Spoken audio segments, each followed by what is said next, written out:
Good evening, everyone. Good morning. I'd like to call the May 24th, 2022 Longmont City Council regular session to order. May we have a roll call, please? Mayor Peck. Present. Councilmember Doggle-Faring. Here. Councilmember Martin. Here. Mayor Pro Tem Rodriguez. Here. Councilmember Waters. Here. Councilmember Yarbrough. Here. Mayor, you have a quorum. Thank you. Let's stand for the pledge, please. I pledge allegiance to the flag of the United States of America and to the republic for which it stands, one nation, under God, indivisible, with liberty and justice for all.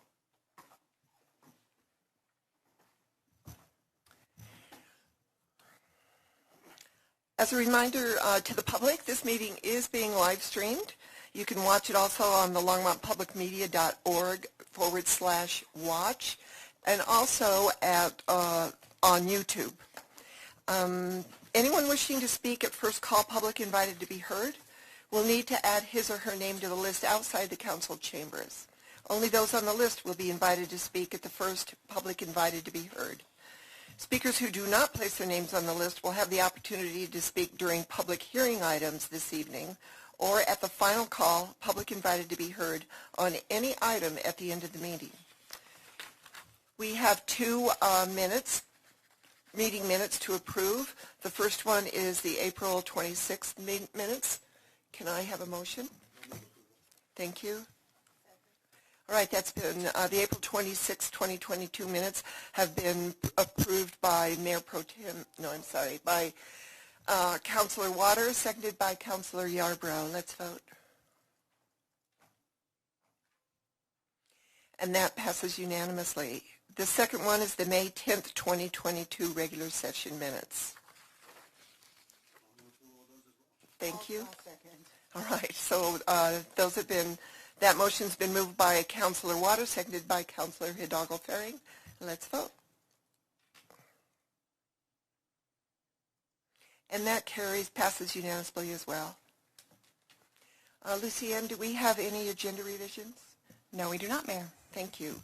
Do any of the councilors have anything they want to add to items to future agendas? No, I just wanted to let you know that I'm going to pull something from the consent agenda, just in advance. Thanks for the heads up there, Marcia. Okay. Can we have a city manager's report? Report, Mayor, Council. All right. Do we have any, it doesn't look like we have any special reports or presentations. So this is the first call public invited to be heard. And we did not have anyone sign up for first call, Mayor. Thank you. Yep. First time we've never had that. So now we have the consent agenda. Lucienne, would you mind reading the title of the first reading ordinances? I would be happy to. All right, ordinances on this consent agenda will be set for second reading and public hearing on June 14th, 2022, unless otherwise noted following the item title.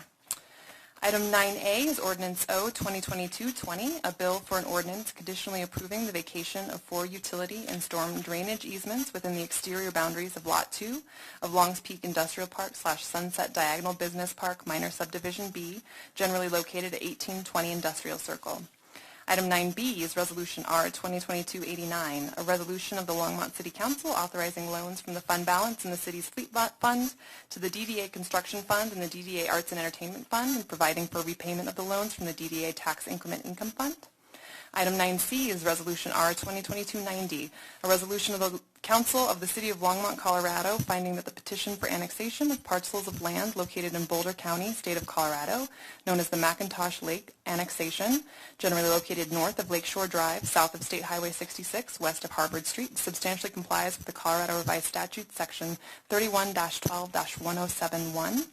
Item 9D is Resolution R 2022-91, a resolution of the Longmont City Council approving Contract Amendment Number 1 to the Intergovernmental Agreement between the City and the Colorado Department of Human Services Office of Behavioral Health for a grant for a law enforcement assisted diversion program. Item 9E is Resolution R 2022-92, a resolution of the Longmont City Council approving the amendment to the intergovernmental agreement between the city and the Colorado Department of Human Services Office of Behavioral Health for contract amendment number 4 for original contract number 21 IHJA 160883 for Longmont Public Safety's LEAD program. Item 9F is Resolution R 2022-93, a resolution of the Longmont City Council approving the intergovernmental agreement between the City of Longmont and State of Colorado Department of Human Services Office of Behavioral Health for a co-responder services program grant. Item 9G is Resolution R 2022-94, a resolution of the Longmont City Council approving the intergovernmental agreement with the University of Colorado Boulder and the Longmont Department of Public Safety for the provision of law enforcement and administrative personnel. Item 9H is Resolution R 2022-95, a resolution of the Longmont City Council approving the First Amendment to the intergovernmental agreement between the City and University of Colorado for professional services for hydraulic fracturing water quality monitoring study at Union Reservoir. Item 9I is Resolution R 2022-96, a resolution of the Longmont City Council approving the intergovernmental agreement between the City and Boulder County for the temporary use of a pedestrian bridge at Howell Valley Ranch open space. Item 9J is Resolution R 2022-97, a resolution of the Longmont City Council approving the intergovernmental agreement between the City, Boulder County, and the City of Boulder for collaboration on a regional grant management system. Item 9K is Resolution R 2022-98, a resolution of the Longmont City Council approving an amendment to the intergovernmental agreement between the City of Longmont and the State of Colorado Department of Local Affairs for grant funding for Defense Council First Appearance Grant Program. And item 9L is Resolution R 2022-99, a resolution of the Longmont City Council approving the intergovernmental agreement between the City and the State of Colorado Energy Office for a grant to develop a benchmarking portal. Thank you, Lucian. Councilor Martin, you wanted to pull an item? Yes, thank you, Mayor Peck. I would like to pull items F, H, and J. Does anyone else want to pull items? It doesn't look like it. You want to make a motion to move it then? Back on. Sorry about that. Yes, I move the consent agenda less items F, H, and J. Okay, looking for a second. All right, so the consent agenda has been moved minus F, H, and J by Councilor Martin, seconded by Councilor Waters. Let's vote.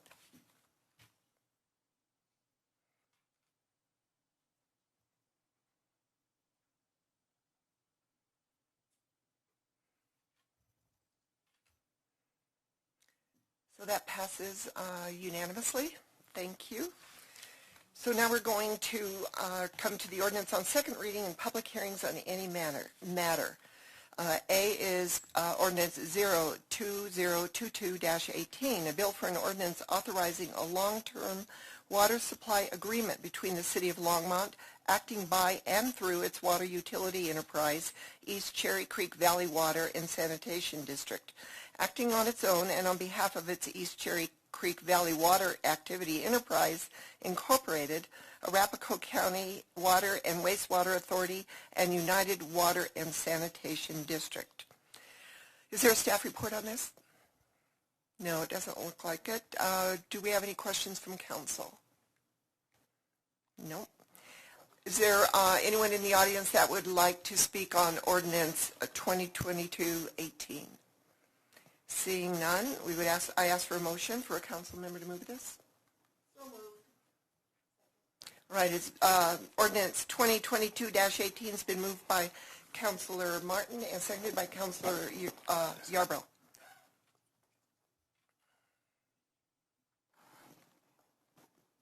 And that passes unanimously. The second one is ordinance 2022-19, a bill for an ordinance amending Chapter 13.20, Sections 13.20.010, 13.20.070, and 13.20.90 of the Longmont Municipal Code on definitions for public lands, facility, and shelter reservation, and hours of use. Do we have a staff report on this? No, Mayor, but what I did want to say is since Sandy covered for me when I was out moving my daughter back, I would be happy to answer any questions from council on this item. Okay, thank you. Are there anybody in the public that would like to address this ordinance? Seeing none, are there any questions from councilors? Yes. Oh, there you are. Councilor Hidalgo Ferry. Thank you, Mayor. This has come up at the liaison for the NGLA, and there has been concern over the change in the park hours. One of the things that came up is, we have residents who maybe walk their dog or, go and will swing on the swing for a little bit and then go home. And it would be after, it would be, well after an hour after sunset. So, I guess I just wanted some clarification on, because I've heard a couple of things from staff that, no, you got to clear out, or no, you can hang out, but as long as you're not there for hours, or they're really targeting, undesirable behavior. So really, what does that mean when we say the parks are closed 1 hour? So I'm going to have Sandy jump in, too, to help me on this. I think there's one provision in this that really talks about as you're moving through the park, and that's a key provision. So if you're moving through the park and you're not consistently staying in a location, that's an allowed use under the definition of it. And David actually can jump in this other piece. And I think the other depends, are you moving through the park? Are you just staying there? Is it a more extended time frame? But generally, I think I would say is if you're just kind of moving through, then there's not an issue there. Is that? Okay. And then I guess, so then I'm going to go back, so the moving through, if somebody was, playing with their kid, swinging on a swing, or I don't know who would be playing with their kid at night, but that late at night, not in my house, but maybe swinging on a swing for a little bit, maybe 10 or 15 minutes. Would that warrant them being asked to move, or? Mayor Peck and Councilmember Hidalgo Ferring, what we talked about last time was a little bit of this nuance around enforcement, right? The idea is to make sure that the parks are safe for the community. That's the goal. As Harold mentioned, moving through the park, walking through the park, using them as transportation is allowed in the code. If somebody is, walking and playing on a swing for a few minutes, my guess is that we're probably not going to cite them as if they're tagging a shelter or doing something like that, right? I mean, the idea is to keep the park safe, and of course we would ask our public safety folks to use their judgment as they have to use every single day on everything that they're looking at in front of them. Okay. And then so just for clarification then, if the individual is doing something, maybe smoking or doing something that's undesirable for that, and they're maybe not even part of the neighborhood, that would be something that the police, the public safety is really looking to identify. That's where we're asking them to use their best judgment. Is this something that's really going against the ordinance, right? The idea is that the parks are closed, and so, if somebody is in there, trying to loiter or, like I said, tagging something or doing something that's after dark, if they're staying there, then, they probably will be asked to move along because the park is closed. Okay. And then, and I think, in the case of neighbors, people walking their dog, it's intended use and it's not a problem. That's right. So, okay. Yeah. Yeah, I think I'll give you an example where I was out with actually someone from public safety during the day. So you evaluate they evaluate what's going on. In this case is a gathering. You had alcohol use. And so they're watching and they're taking in information, and then they're taking their judgment and then dealing with the issue that they've seen. And part of this is people call in too. And so we recently had calls about people were in the ditches starting fires, open fires, and it didn't come into dispatch, but it came in. If that were to come into dispatch, then we dispatch, we assess, and we go through the process just like we would anything else. Okay. Thank you. Would you like to move that ordinance? Yes. I'll move ordinance 2022-19. All right, so 2022-19 has been moved by Councilor Hidalgo Ferring, seconded by Councilor Yarbrough. Let's vote. Can't we still have discussion after? Oh, I'm sorry. You certainly may. Number 8 went on. No. Do I get the floor? Do you want it? Do you want I it? do. You Okay, can go have for it first. I don't care. How do we, just following up on the questions from Councilmember Hidalgo Ferring, what do we do now? Right, we have an 11 o'clock closing time. I'm guessing whether it's 11 o'clock or an hour after sunset, the patterns of behavior will be that are allowing and not, it will be the same. Same process. Enforcement will be the same. So what do we do now? I think it's what we said, is you're looking at it, you're evaluating, it's education, it's talking to folks. That's a big piece of it. You know, it's not coming in and saying, we're going to ticket you. It's, here are the hours of the park, here's what we expect, here's what we need you to do, and... So the response to MGLA Right. members or anybody else is, there's nothing, No. because they're changing the ordinance, there's nothing that's changing in terms of enforcement. Only that the hours in which enforcement occurs may change in terms of people not being in. I have to say, this time of year, an hour after sunset, it's almost 11 o'clock anyway. So, Right. but nothing. I mean, I know these are part of the concerns, and it's nothing different than what we've been doing for the last 30 years. Is that correct? Correct. Yeah. All right. Thank you, Mayor Peck. Is this an appropriate time to move, I mean, I support this ordinance and I will be voting for it, but is this an appropriate time to move some guidance on enforcement and let the staff vote on that? I'm sorry, let the council vote on that, excuse me. I guess that's a hard question for me to answer because enforcement is inherently an operational component. Yeah, And so... and it's not, it's probably policy, but I'll tell you what, I'll just agree to calmly withdraw it and nag everybody afterwards if it's not appropriate. Yeah, I think understanding is the key for me.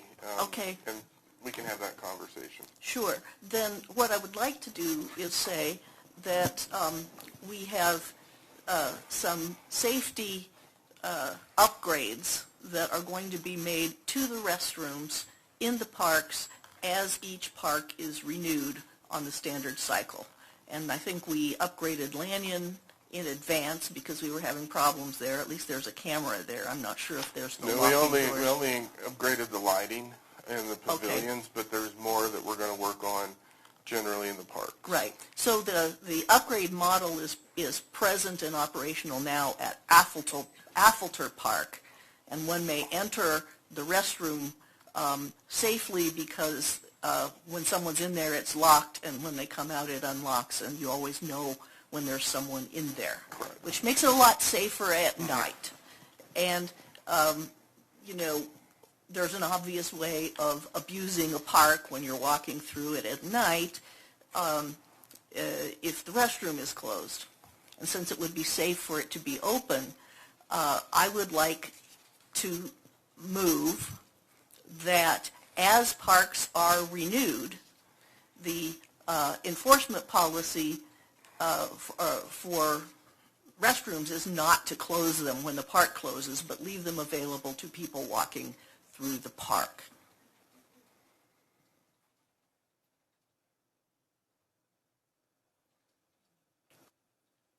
Is there a second for that motion? Yeah, I was waiting for Harold to say is it appropriate or not before expecting a second. So what I would say at this point is I think there's other components that we have to have in place. It was interesting. I had a resident talk to me about this issue. Mm-hmm.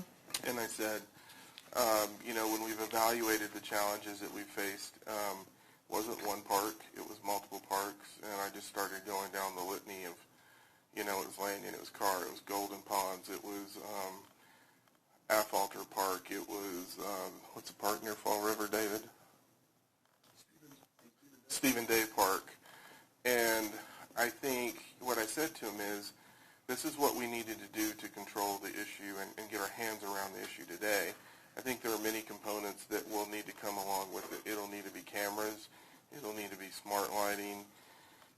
Because the other challenge that we're seeing in this is it's not just the fact that they're open for use. It's the fact that the destruction that's actually occurred in many of our restrooms, close to, what, $500,000?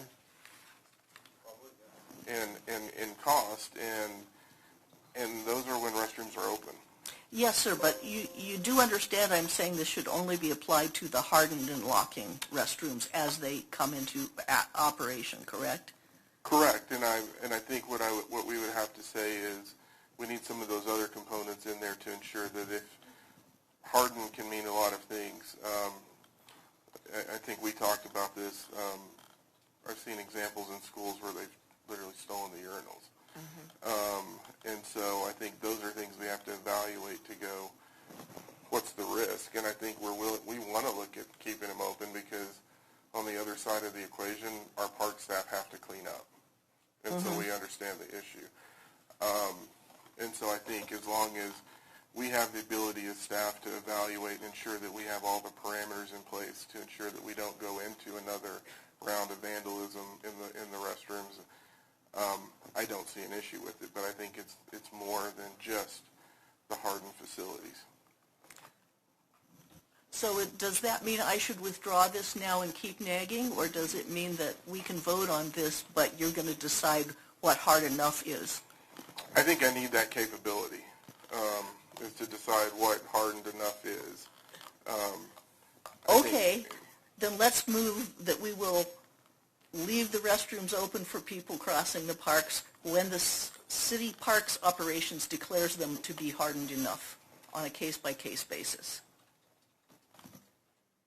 I can second a case-by-case basis, but I do want Yeah, they have to be hard enough. And I'll second that. Do we have any discussion on this motion?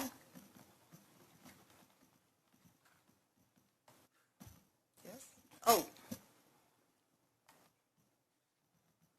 Okay, well, I would have to say that I am not going to vote for this because I think it's too early in the operational component to make a hardened motion when we don't know where it's going yet. I would rather wait and see maybe next year, actually, after we've worked through this, to see where we are and get a report from. My other problem with it is that even though they lock when you get in and unlock when you get out, we don't want people sleeping in there and in those bathrooms. So to leave them the ability to be able to go into them at any hour makes me nervous. I would rather wait. So I'm not going to vote for this motion.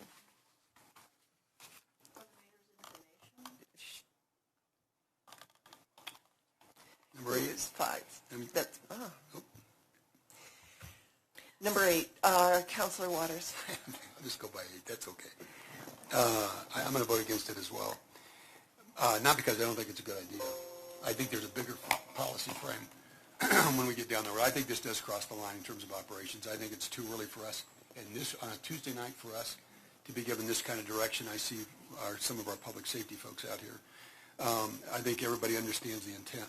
I just think I just am not ready to start getting to that level of direction unless I'm clear on what the policy frame is and what the objectives are we're trying to accomplish. Not just in terms of restrooms being open, but what we're trying to create, what we're trying to accomplish through this whole approach with parks and civil behavior in the parks, et cetera. So not that it's not a good idea. I just think it's too early and I think it's too detailed or too narrow. well, I don't think a narrow incremental beginning would preclude a broader policy at the end, but for the mayor's information, the installation at Affelter precludes people sleeping in the restroom because after a short period of time, if the person has not exited the restroom, an alarm goes off and they can't sleep in there, and it's recurring. So, Okay, thank you for that. So let's vote. The motion has been made by Councilor Martin, seconded by Councilor Hidalgo-Ferring on leaving the restrooms open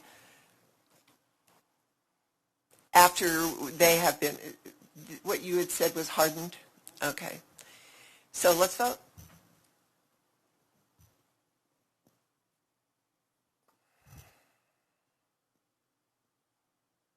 So that fails with Councilors Hidalgo-Ferring, myself, Tim Waters, Mayor Pro Tem Rodriguez, Councilor Yarbrough voting against it, and Councilor Martin voting for.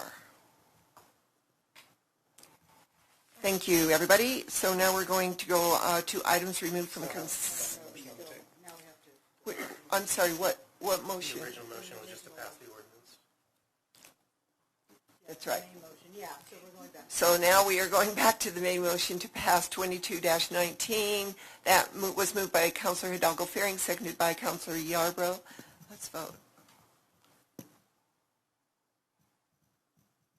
And that carries unanimously. Thank you. So now we're going to the items removed from the consent agenda. Councilor Martin, you are up again. You pulled F, H, and J. Ordinance F, this was resolution R 22-93.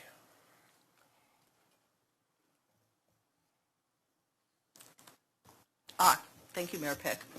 Yes, this is the co-responders program, and I support the co-responders program and will not vote against it no matter what answers I get right now. But I do have a question in terms of maximizing the utility of the program. Do we have data on the frequency of calls in which there is a mental health crisis aspect during business hours or versus evenings and weekends when co-responders are not available?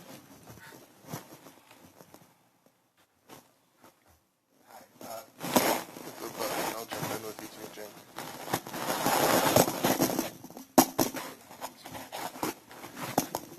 Okay, my name is James Brown. I'm the Assistant Chief in charge of Collaborative Services, which is where our core unit is. And so as far as the actual data goes, we're constantly analyzing the data, and we're taking a look at the most effective hours where we should have our core team staffed. I think that's maybe kind of what you're asking. And so it's a constant evaluation. In fact, as we take a look at it, so last year, the core team had about 5,000 contacts. Half of those were directly related to mental health crisis calls. As far as the ratio, as far as how many calls are police responding to that have a mental health component to it, I don't have that exact figure available. And, you know, it might be difficult to get an exact figure without having information as far as, you know, on the calls that we get, where we get the information that there's a mental health, someone's in crisis or there's an issue going on, we have that information and we have that data. But I would speculate that there's quite a bit more calls that we go on that have that element piece to it that maybe we're not aware of in the moment or isn't part of the information that we're receiving at the time. I'm not sure if I'm answering your question. Well, no, because the biggest concern I have is when a call happens when there is no co-responder available, but maybe there should have been.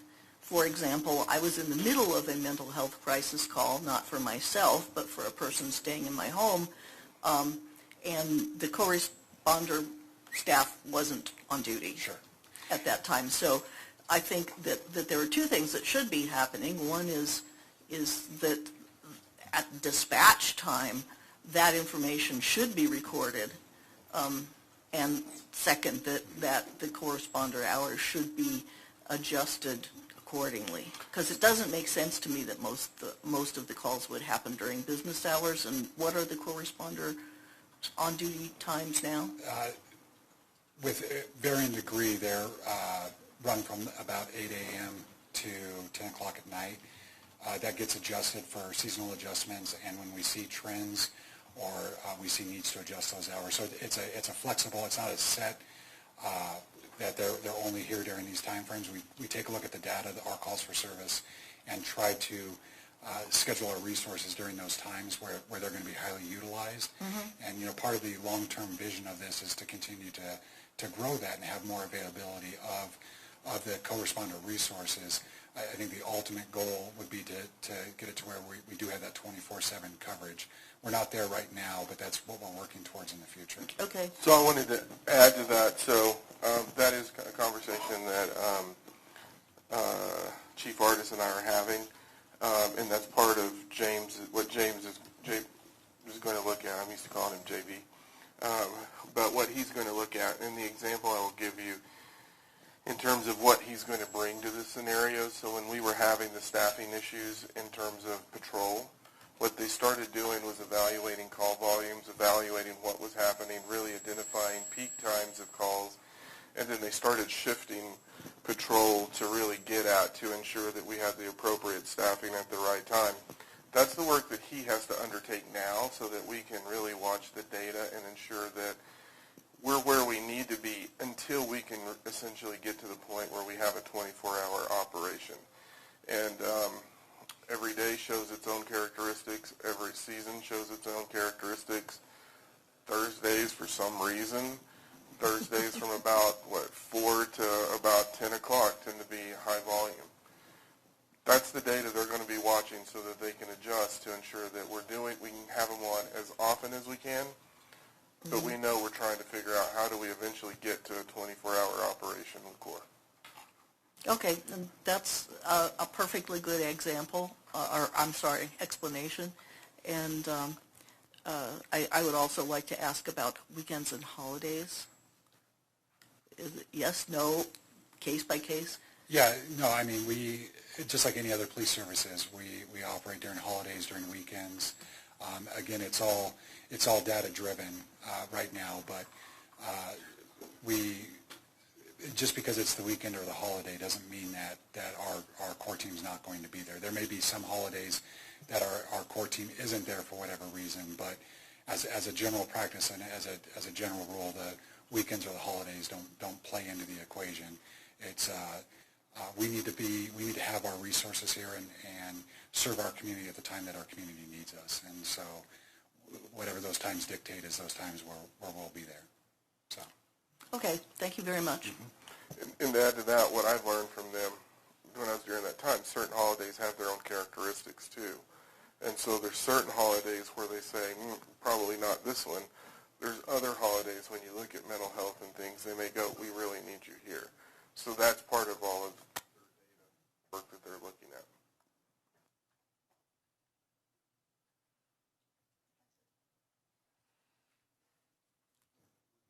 Councilor Martin, would you like to move that resolution?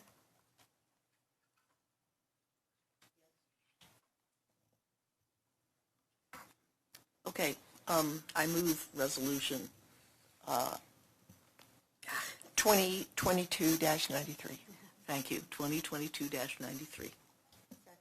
So it's been moved by Councilor Martin, seconded by Councilor Hidalgo-Ferring. Let's vote. That passes unanimously.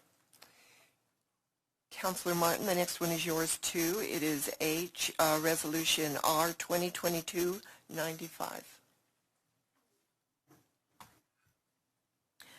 Yes, thank you, Mayor Peck. This is about monitoring the water quality in Union Reservoir. And I just have a couple of questions about what we expect the sources of the contamination to be. I understand that we have not found any to date, which is an excellent thing. I also understand that some of the planned excavations around Union Reservoir are now off the table, and that the only ones remaining are on the opposite non-Longmont side of Union Reservoir, still close enough to be a concern, but that's all there is left. So my question is, do we expect that the possible sources of contamination are already in the water table under the reservoir from earlier fracking attempts or operations, or do we expect that we are looking for contamination that would result as a result from new fracking or from re-fracking of, for the Night Well? Mayor Peck, members of council, Annie Noble, Environmental Services Manager. I think we don't expect to find any fracking fluids or any contamination in Union Reservoir, but we feel that it's important to continue to test. We've been testing for 3 years. We sample monthly between, I think, April and November, and we sample 5 locations in the reservoir. We also do groundwater sampling at 5 locations north of the reservoir. We also test not only for these fracking fluids, but also nutrients, algae, volatile organics. We have, an ongoing baseline monitoring study that we're looking at all kinds of constituents. So, we don't expect to find fracking compounds, but, we're continuing to monitor for them, and we're also monitoring the quality in Union Reservoir. I mean, we know that algae is a concern. We're having hotter summers, and there's also, separate from our testing, we test, the rangers, I believe, test for E. coli at the swim beach on a weekly basis. So we're doing all kinds of, a comprehensive evaluation of the quality of the reservoir. So we hope that we don't find any of these constituents, but we are continuing to test. So we've been testing for fracking fluids for 3 years, and this IGA is for a continuation of that for once a month for the summer periods. So I hope I answered your question. Yes. Okay. Okay. Any other questions? Looks like we're good. All right. Thank you. Thank you. So would you like to move that resolution? Stupidly turned my, yeah. All right, I move adoption of Resolution R 2022-95. Second. So it's been moved by Councilor Martin, seconded by Mayor Pro Tem Rodriguez. Let's vote.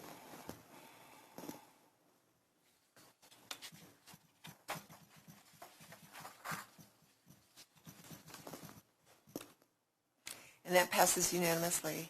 And the next one is also yours, Councilor Martin. It is Resolution JR 2022-97. Thank you, Mayor Peck. Yes, I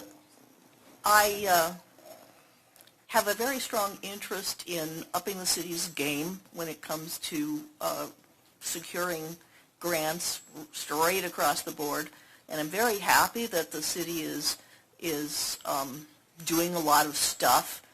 Yeah, come down here, Becky, because my questions are software.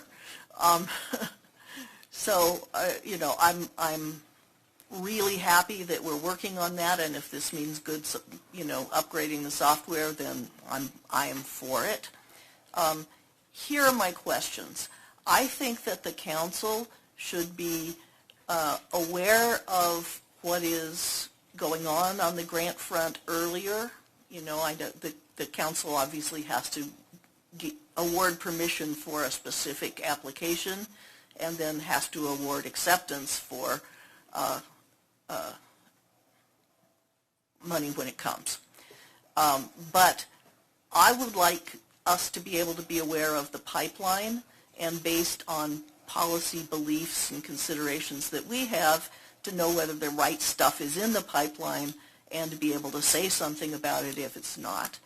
Will this new software enable us to have any more awareness of what's going on that front than we have now, which is none? So this is a software for the grants that we give to human service agencies. Mm-hmm. And so this software is grant management for us internally and our funding streams. Okay, so this is not document management for applications at all? No, this is our grant process where we give funds, correct? So Mayor Peck and Councilor Martin, council members, yes, that there is the documents are coming to us. This is for our grantees that we fund through the Human Services Agency set aside. Okay, right. So my questions are not appropriate for this vote, but while I have the floor, I'd really like to say that I still think it's important that council has more transparency into the application process than we have now.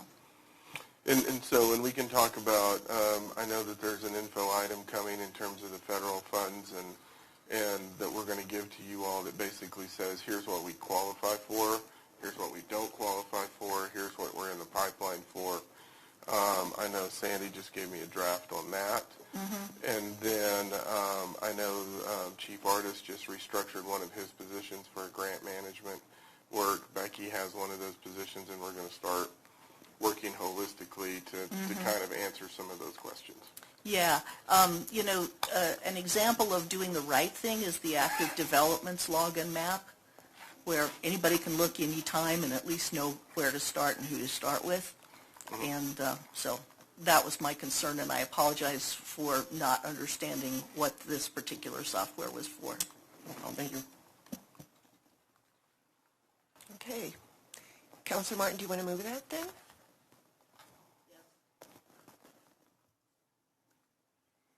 Okay, so I do move adoption of Resolution R 2022-97. So that has been moved by Councilor Martin, seconded by Councilor Yarbrough. Let's vote.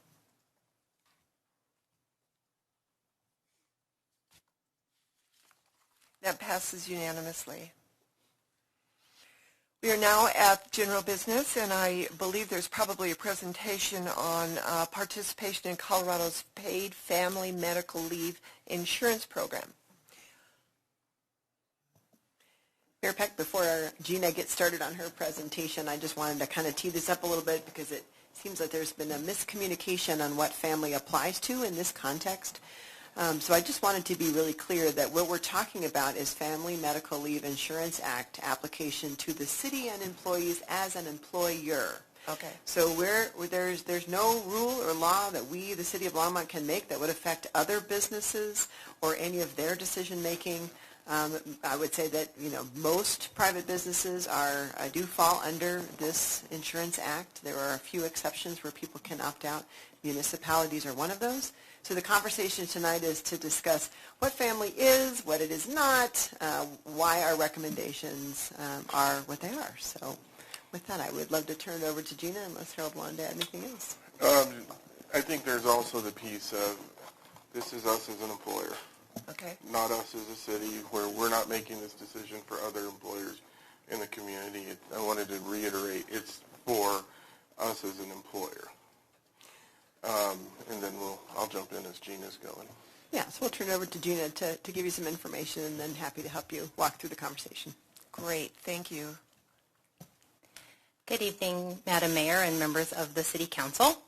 My name is Gina Perino, and I am the Compensation and Benefits Manager for the city. Tonight I am here to talk with you about FAMLY, which is the Family and Medical Leave Insurance Act that was passed in 2020 by Colorado voters. And essentially what it is it is 12 weeks of paid leave for an individual to take in which they will receive a portion of their pay for a qualifying event. So now I think let's start with what is family. So we went through that. Now let's talk a little bit about what it does. I'm going to actually start your screen up so that you can move it. I apologize. No, you're fine. That way you can move your slide. This is only my second time doing this. I'm not a pro yet. Neither am I. Well, I'm in good company. So the one thing I think that we should start with, now that we know what family is let's talk through how it compares to what the City of Longmont already offers. And we've prepared a slide for you that shows that. For our full-time regular benefited staff, the entry-level amount of sick leave we offer is 96 hours per year. During that leave, employees are compensated for 100% of their salary, and if they get into leave usage donations, they're compensated for 75% of their salary. And currently, full-time benefit employees, we have 857 that fall into that category. The next group we have are our part-time non-benefited and our temporary employees. They receive up to 48 hours of paid sick leave, and it's accrued by pay period. And one thing I want to say about that is a new program that the state of Colorado just put into place so that temporary and part-time employees also accrue sick leave. Secondly, if they are on that approved leave, they're getting paid 100% of their salary. They are also eligible for a portion of leave donations in which they would be receiving 75% of their salary. So now if we look at that compared to what family offers, it is the 12 weeks of paid leave if you meet the qualifying event. However, the leave is only a percentage of your salary, and it falls between 37% to 90% of your salary to cap at $1,100 weekly. The cost of the program is 0.9% of an employee's salary, with 0.45% being contributed by the employee, and the other 0.45% is contributed by the employer. One thing that makes it unique is they allowed municipalities the ability to be able to opt out of this program. The reason why that would be attractive is because if we have employees that really want to participate in this program, they can do so. The state has allowed employees to opt in on their own and receive the exact same benefit as if they were part of the employer group. They are not required to pay the full 0.9% of their salary. They would only be required to pay the 0.045% that they would be collected anyway if they were an employee. Why that becomes attractive is if you have employees that want to opt in, they can. However, if we opt in as the city and we have employees that don't want to participate, don't feel like they can afford to participate, then they don't have the ability to opt out. Once the city opts in, it is as a whole, and there is no ability for people that just don't want to participate or wouldn't use the benefit. Therefore, our recommendation for this would be that we would opt out and use it as a tool, though, to highly educate our employees coming in, signage in our buildings, which is all very closely regulated by the state, that if we do opt out, we have to have signage stating that employees do have the right to opt in. We have to notify new employees that they do have the right to opt in. And we have to make sure that they're well informed. One thing that we've looked at to ensure that this happens is including this information in all new hire packets and in all new hire orientations. So the employees are very well aware that they do have this option even though the city opted out. Gina, let me add one other thing too. In addition to making sure that employees understand their options, right? So if the city did opt out, as Gina said, employees still can opt into the program at the same cost to them. And the city is willing to administer that program for them. So we would be collecting that and remitting it to the state on their behalf. So not everybody who's opting out is doing that, but it's important for us to make sure that people understand their options. By opting out, we're not requiring everybody to do it. It doesn't create that requirement. And at the same time, we will absolutely assist people who determine that this is something that's beneficial for them to make sure that they're able to participate in the program. Okay.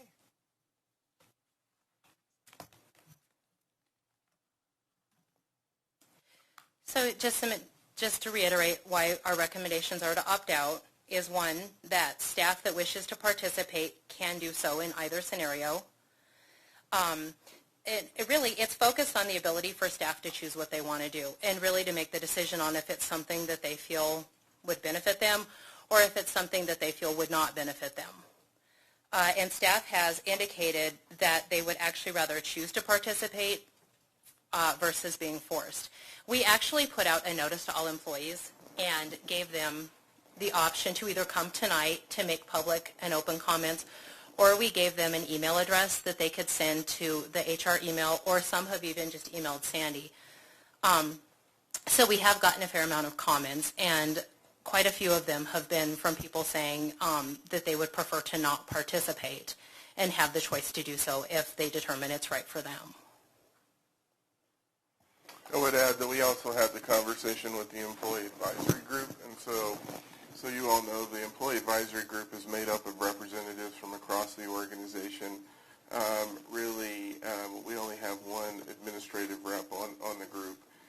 We had this conversation with them, and I think once we got through and once everyone understood it, because it was really kind of hard to understand at first, they really reiterated the same component. There were a couple of individuals that said, we want to do it, but everyone else was really at the point of saying, give us the choice as to whether or not to participate. And, and they also talked about the fact that I think this is about $500,000 that we would have to contribute.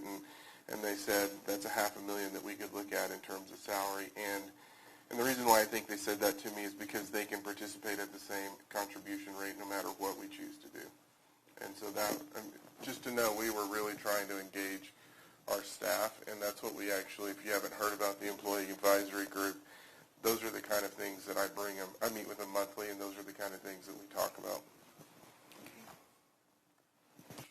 Just to add a little bit of additional information, I have been emailing with the state of Colorado because we have had some employees that have been interested in it, and they have asked for what does the path look like? Is it an open enrollment?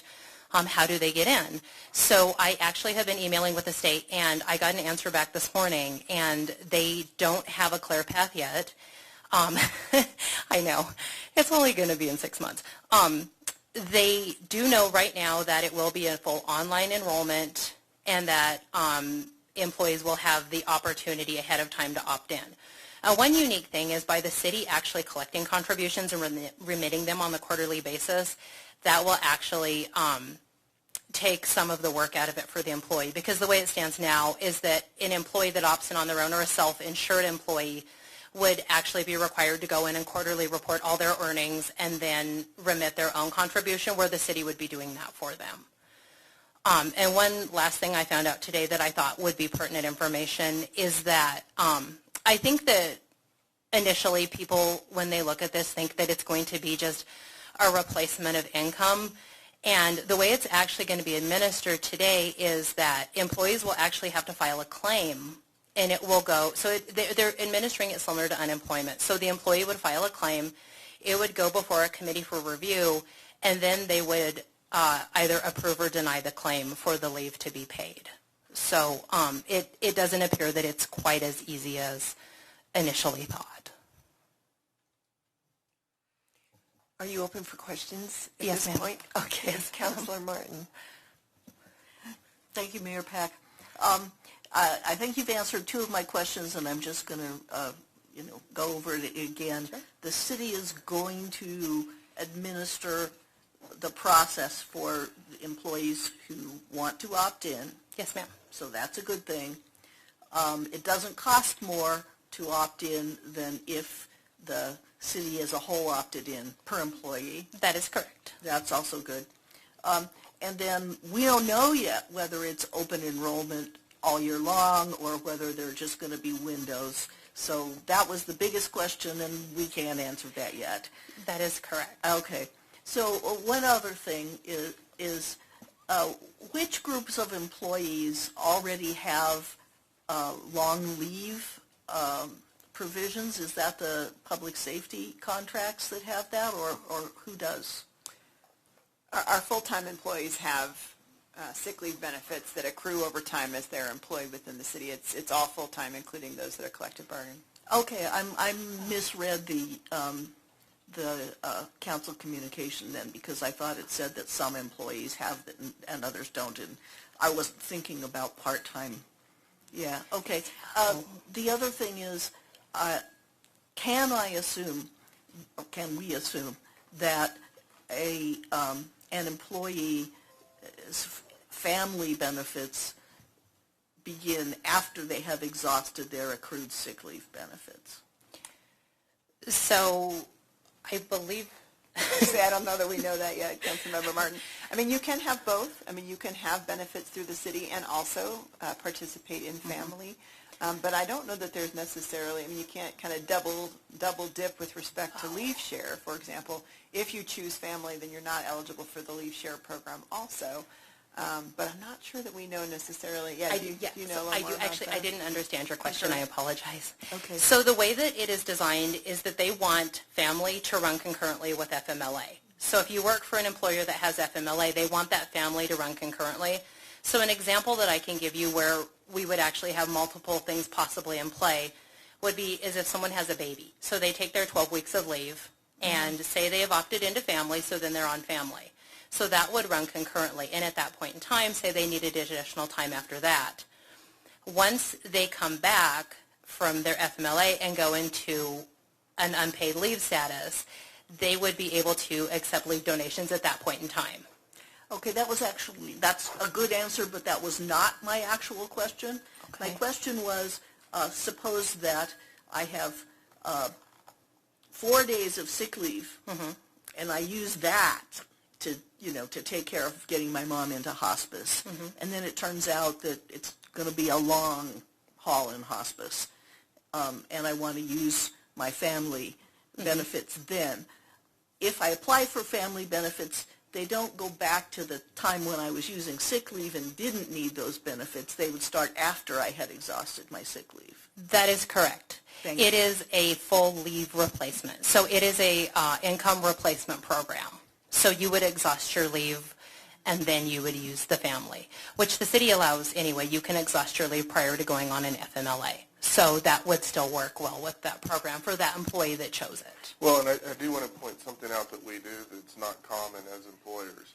So a lot of employers, they run FMLA concurrent with sick leave and or the sick leave donation program. We don't do that. We don't start FMLA until you're done with the sick leave program, and so then that comes after, which when you look at it, it's actually a greater benefit for the person versus running them concurrently. And so those are distinctions that when you start evaluating all of this, we said, it just, we're putting more on the table. So you could use your sick leave, you could do a sick leave donation, and then you could utilize FMLA. And there's not many employers that actually approach it that way. But I wanted to bring that in because that's a nuance to what we do. Councilor Hidalgo-Ferring. Thank you, Mayor. So, actually, your statement helped answer my question with the FMLA, so thank you for that. So the city does not have like a sick leave bank. Do we have?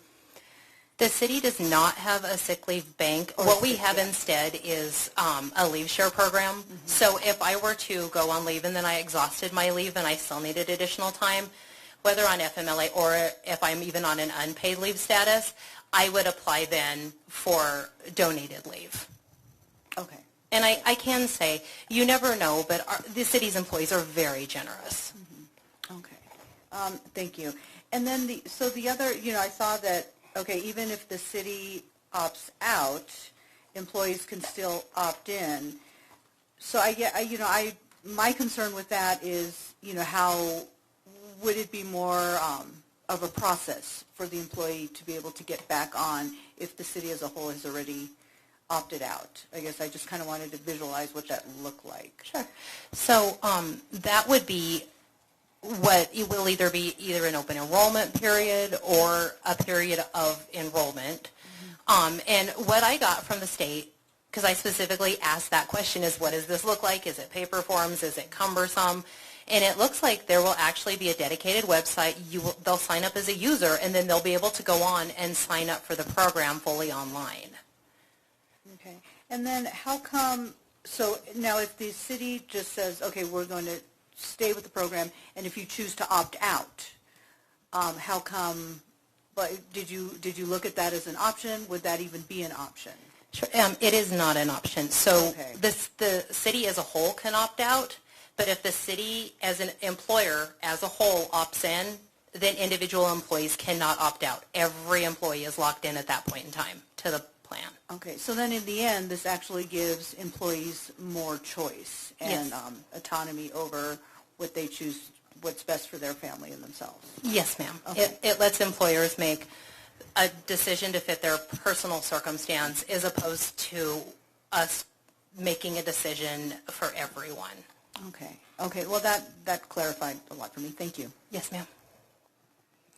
So seeing no one else in the queue, I do have a point of clarification for myself. If the city decides as a whole, if they wanted to opt into this program, does the program that we have in place now go away, or do we have double programs? It would be double programs, Madam Mayor. Okay. It's meant to be an addition to something existing or a replacement for a small business that perhaps has nothing. Okay. Thank you for that. Yes, ma'am. So now it looks like staff is looking for a direction here. They want to know if we're going to, if a formal vote to opt out of participating in the state family program, if we want to direct them to do that, or move forward with automatic participation in the program. So can we have a motion here? Either to opt out totally and go with what we have, or to go with the state family. And do I have that correct? Those are our two options. Well, if we opt out, it means we're not in it as an organization Exactly. or employer, but our employees can still participate in it. Okay. So as an employer, one of the options that they're looking for direction is, as an employer, should we formally vote to opt out of the program? Or do we just want to move forward with automatic participation in the program? These make clear, sorry. And staff's recommendation is to opt out. Right. Thank you. So, I make the motion that the city have the option to opt out so that all employees of the city will be able to opt in or opt out of family. Did I say that right? Yes, ma'am. okay, so your motion is to opt out as an employer. Thank you. Do we have a second? So the motion to opt out of the family program through the state was made by Councilor Yarbrough, seconded by Councilor Waters. Do we have any discussion here, or are we good? All those in favor, let's vote. Yep.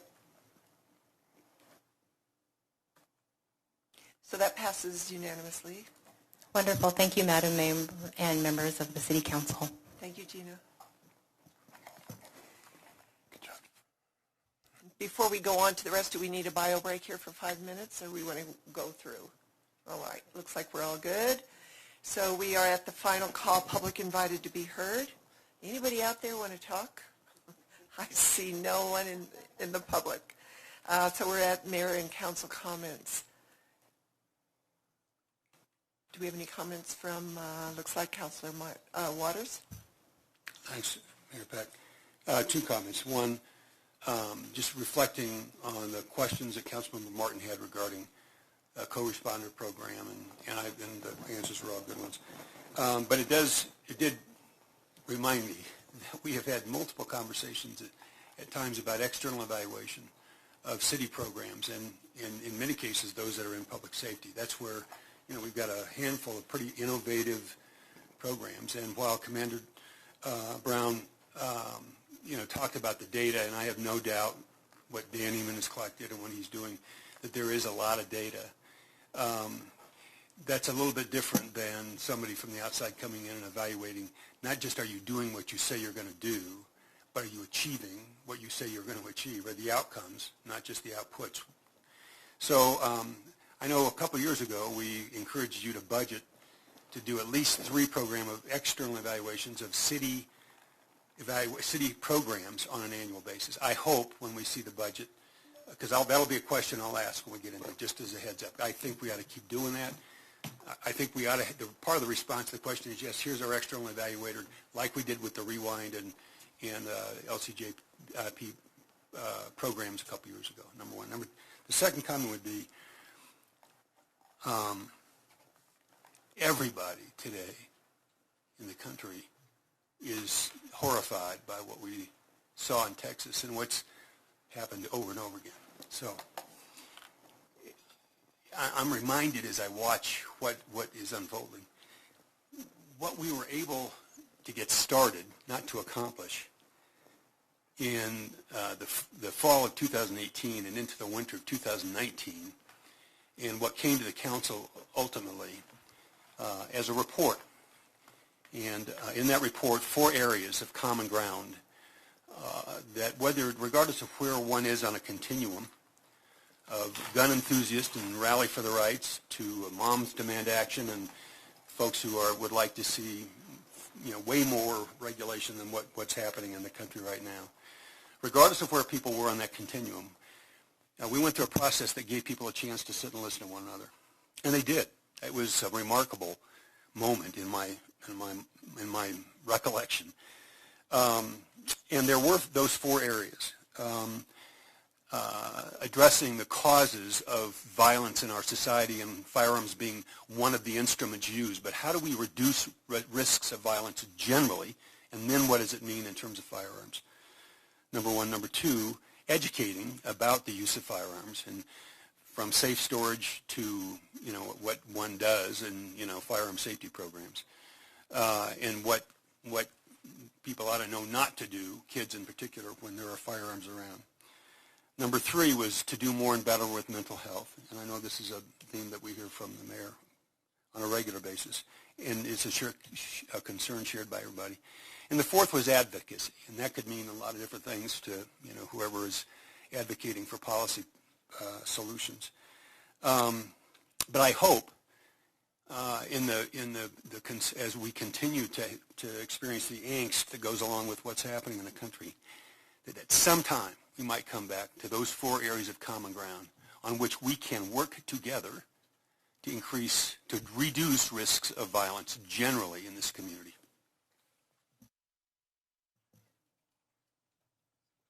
Councilor Hidalgo-Ferring. Thank you, Mayor, and thank you, Council Member Waters, for those comments. I learned about it in the classroom, and I was debating whether or not to even say anything because I didn't know how I would react. But as a third grade teacher, this situation really hits home. In my classroom, I have this large cupboard right next to the door, and for the last 15 years, I've always had that cupboard or one similar, depending on the classroom I'm in, by the door, because I think about how I could barricade the door in the event of a school shooting, how I could protect my kids. Enough's enough. I've heard from so many teachers today through my, not just colleagues in St. Vrain, but throughout the state and throughout the nation, through NEA. Enough's enough. And I really do hope that we come together and we come up with solutions, because it's not going to be one answer. It's going to be a myriad of answers and topics that we need to discuss. Mental health is something that I'm very passionate about. My daughter survived 3 suicide attempts. I have a son with autism, and he struggles daily. And so, I know that mental health, is a big impact. But our culture of violence has to be addressed. We have to be open and okay to talk about it and criticize it and make changes to fix it. My husband owns guns. He's a gun enthusiast. I am not, but we manage to set aside our differences, and we have things locked up. We are safe. We keep them out of the hands of our kids. They weren't even in our house when my daughter was a threat. They weren't even on this side of the Continental Divide. They were with my brother-in-law. So that education piece also needs to play a role in families making the right kinds of decisions to keep their families and our community safe. I do want to applaud our public safety. They've done a lot over the years with the core and leads team. In 2013, when my daughter attempted, and we were scared, she was, stepping, just being really aggressive, and we called the police. And this was prior to the change to public safety. And I tell you, 30 seconds in, I realized I made the biggest mistake, because they had her pinned to the floor and treated her like a criminal, and she was in crisis. And I've seen how much public safety has evolved over the years, and I commend the work that they do with the core team, the lead team. My family is living proof that these programs work, and they save families. And I want to be able to build off our strengths so we can keep our community safe. We thought there wouldn't be a shooting in the church. It happened. There wouldn't be a shooting in a movie theater. It happened. In our schools, it happened. Nowhere in our grocery stores, it happened. There isn't anywhere that's safe. And so it is up to us as lawmakers, it is up to as a city, staff, and a community to take the lead and keep our community safe. So, thank you. Thank you, though. You're correct. I agree with both comments. And I do remember the community conversation that we had, and it was good. And just as an FYI, the commissioners reached out to the different mayors and want to know if we want to have a county conversation so that we are all on the same page about how we want to support our cities. So we will be having that conversation, but I would like comments from councilors as to what you want me to bring to the table in that conversation. And then at some point, sooner rather than later, I would like us to have a special meeting with, it would be open to the public with no public input. Just the council needs to sit and talk about this and decide what we want to do as a city. So that will be a conversation I'll have with the city manager and see how we can work that out sooner rather than later. So thank you for those comments. Anyone else?